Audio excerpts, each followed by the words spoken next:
নমস্কার বন্ধুরা। অনেক বন্ধু আমাকে এই কমেন্টটা করেছে যে রঙের বালতিগুলো কিভাবে পরিষ্কার করব।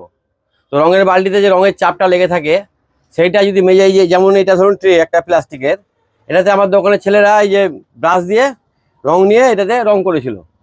তো দেখুন এটা কিন্তু নতুন নতুন হয়ে যাবে আবার। তো কীভাবে পরিষ্কার করতে হবে দেখুন। প্রথমে আপনাকে ধারালো কিছু নিতে হবে, দিয়ে হালকা করে রংটা হালকা করে তুলতে হবে। দেখুন কাজটা দেখুন, এই রকম চকচকে কিন্তু হয়ে যাবে, নতুন নতুন আবার হয়ে যাবে। তো কীভাবে করছি দেখুন। প্রথমে ধারালো কিছু দিয়ে রঙের কিছুটা অংশ তুলে ফেললাম। রঙের বালতিতেও ঠিক এইভাবেই তুলতে হবে। রঙটা যখন শুকিয়ে লেগে যাবে তখন ধারালো কিছু ব্লেড দিয়ে বা ধারালো চাকু দিয়ে খুব সাবধানে হালকা হালকা করে কিছু জায়গা তুলে নেবেন, তারপরে এভাবে টানবেন। তো এইভাবে তুলে নেওয়ার পর সম্পূর্ণ পরিষ্কার হবে না, তখন কি করতে হবে সব বলে দিচ্ছি আপনাদের। প্রথমে দেখুন আমি কিভাবে কাজটা করছি।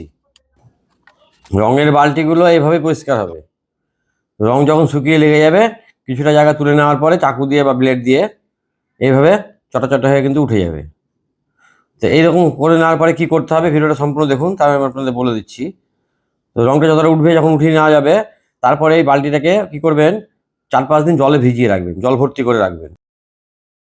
তারপরে সেই বালতিটাকে আপনারা ধুয়ে নেবেন। কিন্তু আমি এক্ষেত্রে দেখুন জল ভর্তি না রেখে সহজে কিন্তু উঠিয়ে দিচ্ছি। আমি কি ব্যবহার করছি দেখুন, এখানে থিনার ব্যবহার করছি। হায়ড্রারের দোকানে পাওয়া যায় থিনার, এবং থিনার দিয়ে মোছাতে কিন্তু সব রঙ কিন্তু উঠে যাবে, নতুনে যেরকম ছিল সেরকম কিন্তু হয়ে যাবে।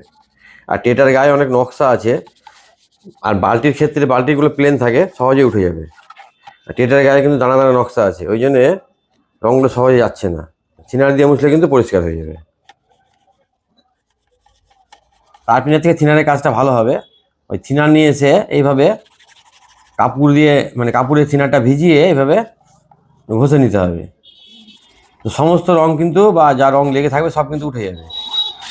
আপনাদের বাড়িতে কোথাও মেঝেতে বা কোথাও যদি রং লেগে থাকে বা তেল রং যদি পড়ে যায় জানলা দরজা রং করতে গিয়ে, সেগুলো আপনারা এই পদ্ধতিতে তুলতে পারবেন। প্রথমে ব্লেড বা চাকুর সাহায্যে হালকা করে রংটা তুলে নেবেন। যদি তাতে পরিষ্কার না হয় তখন ওই কাপড়ের মধ্যে থিনার ভিজিয়ে নিয়ে এভাবে মুছবেন। দেখবেন একদম যেরকম নতুনে ছিল ঠিক সেই গ্লেজটা পেয়ে যাবেন। কিন্তু প্লাস্টিক বালতির ক্ষেত্রে যখন আপনারা কোনো ব্লেড দিয়ে বা ধারালো কিছু চাষবেন, খুব সাবধানে করবেন যেন বালতিতে চোট না পায়। হালকা করে করতে হবে। তারপরে এইভাবে থিনার দিয়ে মুছে নিতে হবে। উল্টো দিকটা আমি করে দেবো, সেটা আপনাদের দেখালাম না।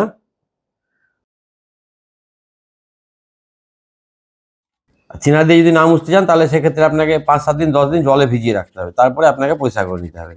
তাহলে দেখুন সব পরিষ্কার হয়ে যাবে। দেখুন আর নতুন যেরকম ছিল সেরকম কিন্তু হয়ে গেল। সকলে ভালো থাকবেন, নমস্কার।